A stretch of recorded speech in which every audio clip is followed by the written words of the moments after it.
que hace la Virgen, es del mismo Cristo, un homenaje al papá de Pablo. Pablo fue muy amoroso con sus padres, ese es el señor Abel.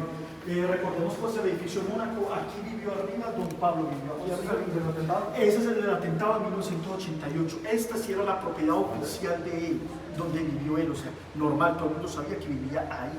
Esa sí era normal, o sea, su apartamento normal. ¿Qué pasó? En ese atentado hay un antes y un después. Después del atentado, ¿qué pasa? Por fortuna, pues no lo matan a él, ni a ninguno de sus hijos, ni a su mujer. Lo único que sí logran asesinar es a 2 de sus escoltas y le destruyen toda su colección de autos privados. Solamente existe un auto del atentado que lo tenemos aquí, ya lo van a ver. ¿Qué pasó en ese atentado? Solamente lo único que pudieron hacer fue dejar sorda a su hija por un determinado tiempo, como por un año.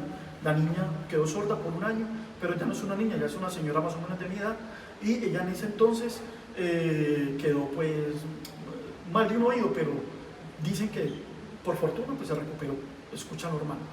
El atentado causó pues muchos daños alrededor, porque fue mucha dinamita, porque no se cae el edificio, porque era antiexplosivo.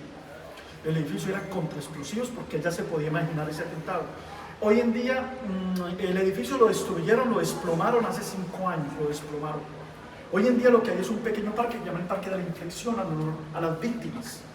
Y mucha gente lo visita también todos los días, pero ya como tal el edificio no está en pie. Es un parque lo que hay hoy en día. Se llamaba edificio Mónaco, recuerden, Mónaco. Bueno, entonces miremos la fecha de nacimiento y la fecha de...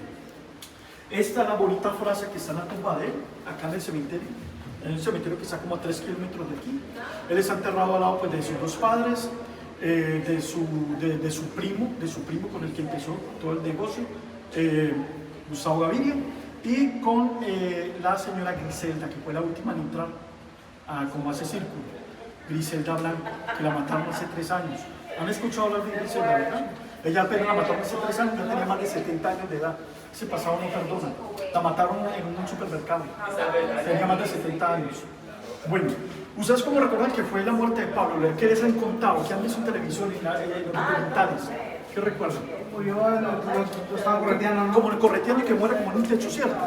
No. Esa es la versión que se vendió oficialmente en 1993. Pero no, resulta que los mismos que lo persiguieron a él fueron contando la verdad de lo que sucedió. Cuando ya llegó, Pablo estaba totalmente muerto en el piso, porque él siempre había dicho, prefiero mi tumba aquí en Colombia, en estado aquí, que mi cárcel en Estados Unidos. Entonces se mató, antes de que lo capturaran. Para allá voy, él siempre estaba con una Segway, una pistola. La Segway hasta hoy en día no aparece por ningún lado. No sabemos quién la tiene. Michael, too early, but we need to go first. Michael. Let's go to the mirror to stand again. Oh, we should do. Let's go to the mirror, my friends. Going to the mirror. Let's go to the mirror, guys. Muy bien. Esa Segway no sabemos quién la tiene todavía hoy. Parece que los mismos policías que llegaron. El gobierno lo quería vivo porque primero le pegaron unos tiros en las extremidades, porque necesitaban llevárselo a Estados Unidos, ¿no? Él ya había hablado con su médico de confianza y le dijo dónde debería pegarse el tiro para quedar bien muerto, y así tal cual. Porque cuando llegan lo que hacen es meter los tiros en las extremidades y subirlo al techo para que quede esa foto icónica de todos los documentales que todo el mundo ve, ¿cierto? Pero no, todos son un montaje de los mismos policías, del mismo cuerpo de búsqueda con la DEA. Eso se supo todo en el 2006 cuando exhuman el cadáver, porque como él no se incineró, sino que él quedó en bóveda enterrado normal. En el 2006 le abren el cráneo los peritos forenses y se dan cuenta que fue un suicidio. ¿Por qué? Porque encontraron pólvora de la Segway dentro. Entonces, sobre todo por eso. Por acá, por favor.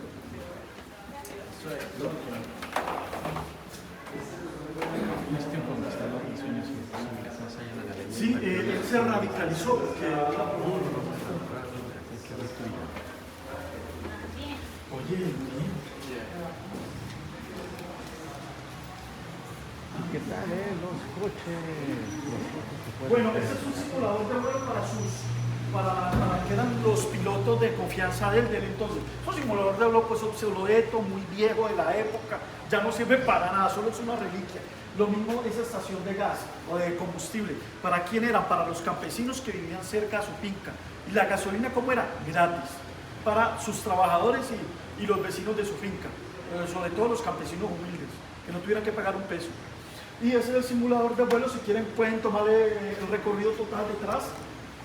No es mucho, no es gran cosa, pero pueden notar que es absolutamente de la época obsoleto. Era para enseñarles a los pilotos a cómo evadir los controles de los otros estados, de los aeropuertos, de las torres de control, que no fueran detectados.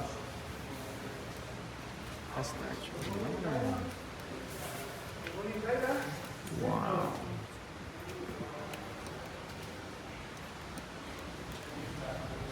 Él fue muy querido precisamente por esos actos de generosidad. Por supuesto, ahora vamos a mirar que de verdad hizo cosas sociales muy buenas. Bueno, en fin, este fue el último carro que se salvó del atentado que les conté, el de Mónaco. Este fue el último que quedó. Se dice que este carro pertenecía a la colección privada del sobrino de Al Capone. Él le fascinaba Al Capone, todo lo que tenía que ver con la mafia italoamericana. Este es un modelo 1941 de la época, ¿vale? O sea, tiene que 89 años, ¿no? ¿Qué? 82.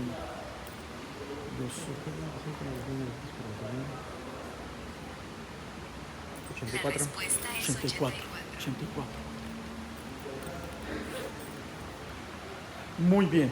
Estos tres Mercedes-Benz que ven así tal cual fue el producto de un atentado en el año de 1983, donde Pablo Emilio Escobar sale absolutamente ileso porque venía de una reunión política, y sus otros rivales de la mafia, los otros gángsters, los atacaron, dando con el resultado de que no pasó nada, solamente ni el susto, porque miren, 76 proyectiles de bala que tiene aquí y 24 en ese costado. Esos Mercedes-Benz son aproximadamente modelo 79. Esta fue un regalo que le hizo Balas por acá, balas por allá.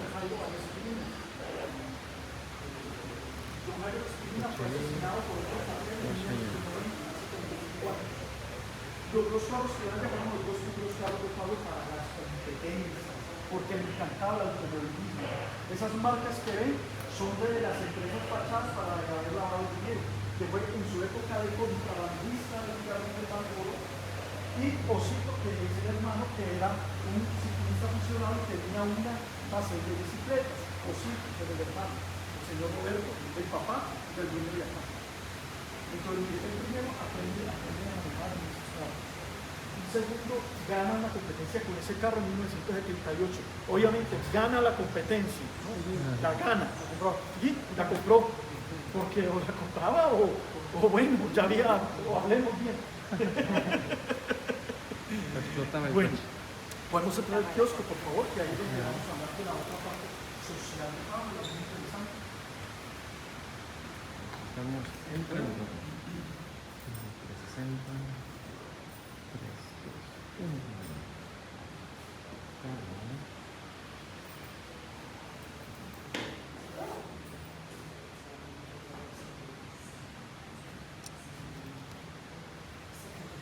Esta moto fue un regalo que le hizo la mamá. No se imaginó él que uso le iba a dar nunca. Con mucho esfuerzo la mamá le consiguió esta moto, pero todavía no era caudalado como tal. Pero marcó un hito muy importante porque en el año del 70, con su primo, el que está aquí al lado del bigotito, el señor Gaviria, empiezan a asaltar bancos en el año del 70, casi que 2 bancos por mes, porque asaltaron 21 o 22 bancos aquí en la ciudad de Medellín. Ya era muy conocida la motito. ¿Qué pasa? ¿Cuál era la técnica del daño de la moto? Era que la pintaban por cada asalto, la pintaban 50 y 50, para que los testigos de la época, como no había cámaras de seguridad, dijeran, no, la moto fue roja, no, la moto fue verde, la moto fue azul, y así pasaban totalmente desapercibidos. O sea, era un engaño, una técnica, una táctica. Gracias a esa técnica y táctica en Colombia está prohibido cualquier vehículo 50-50 en color. Aquí solamente es 20-80, 70-30, así, pero no 50-50, hasta hoy en día. Y es una moto modelo 69 de modelo italiano, no recuerdo muy bien la marca, me disculparán, creo que Scarletta, algo así. Este fue un regalo en el año 1980 a su sobrino, pero el sobrino siempre lo guardó como reliquia ya que no aprendió a tocar el piano. A su sobrino, el señor Nicolás, el dueño de acá. Este pedazo de helicóptero, esta ruina de helicóptero, esa ruina de helicóptero fue la vez que Pablo estaba aquí sobrevolando Medellín con dos amigas, reinas de belleza y un amigo. Venían de una situación privada con su piloto, dos reinas de belleza y otro socio de narcotráfico. ¿Qué pasa? Tuvo problemas eléctricos, el helicóptero empezó torpemente a navegar en el aire.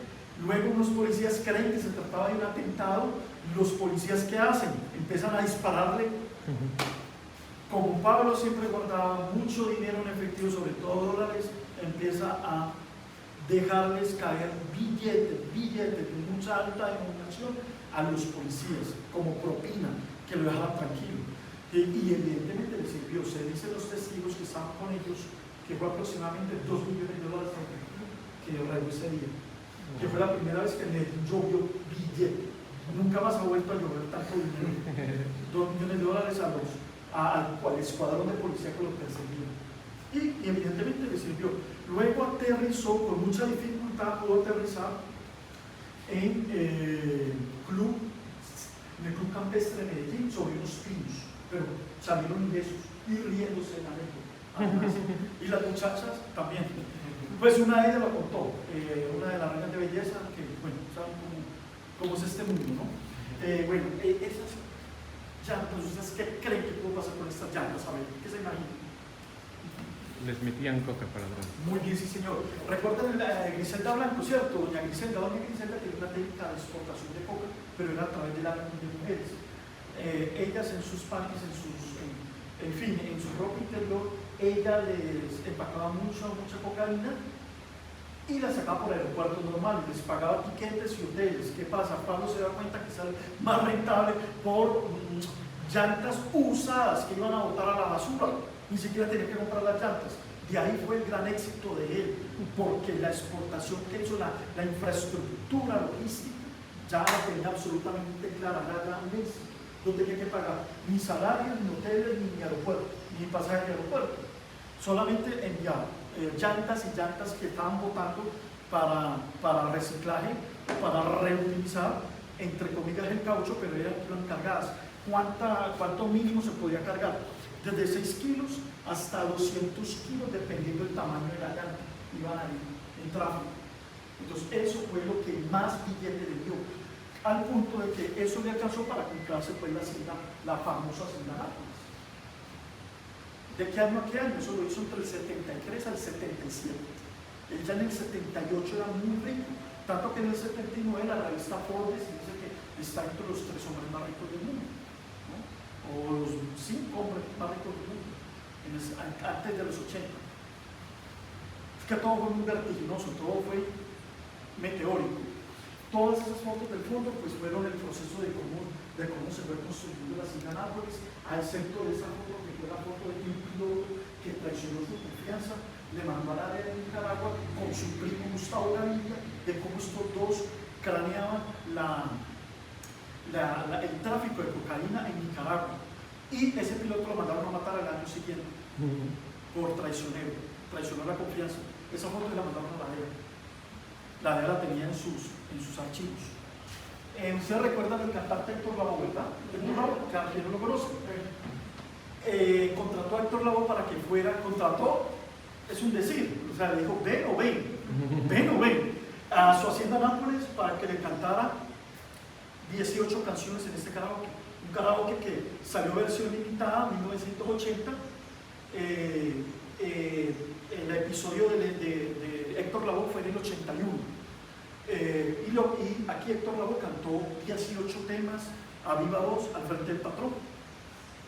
Ahí está. Parece que le fue muy bien porque hubo muchas mujeres, hubo cocaína por todo lado y muchos dólares para Héctor Lavoe que no le gustaba. Además. Muy bien. Miren, esto es de las obras sociales que yo les decía. Bueno, esa es la etapa de político. Lo que yo les decía a ustedes, que lo que más me gustó como persona, me gustó muchísimo. Miren, eso era un basurero, una cosa horrible, un mierdero, disculpen la expresión. Hoy en día es un bonito barrio que se llama Pablo Escobar. Antes se llamaba Medellín Sin Tugurios. Él lo construyó entre 1987 a 1990. O sea, lo entregó hace 35 años, este barrio. ¿Con cuántas casas? Casi 600 casas de vivienda de interés social. O sea, para los más pobres de los pobres de la ciudad en ese momento.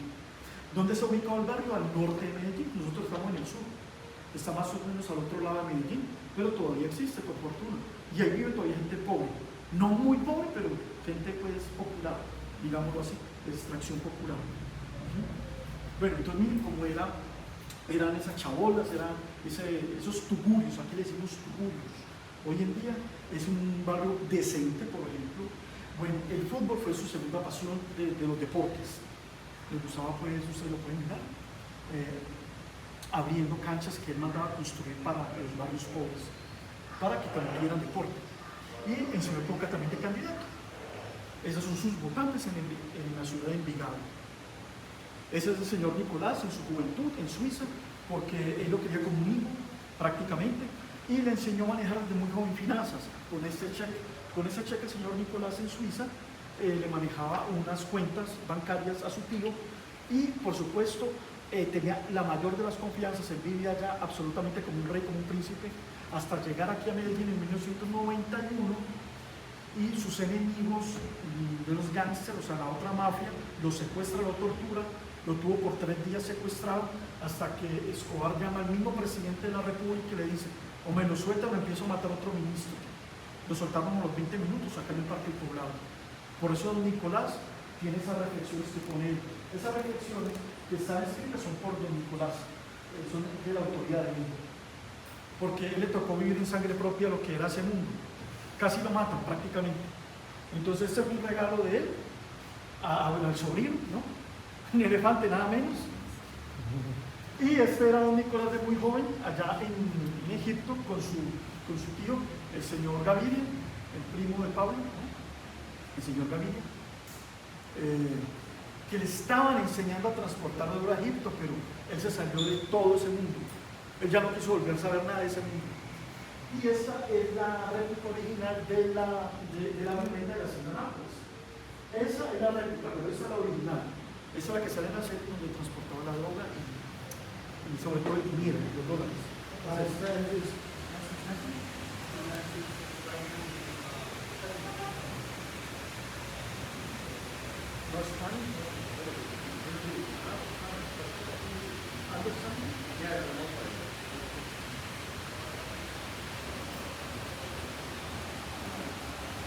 Sí, miren los mensajes, las reflexiones.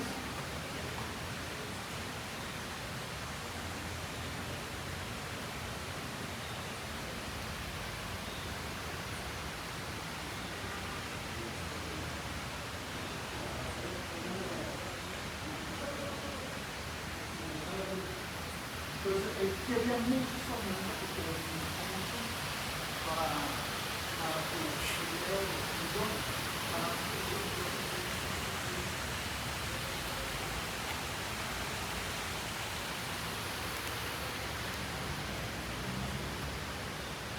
finalmente aquí vimos su equipo preferido de fútbol era el de Medellín, que es un equipo pues natural de aquí.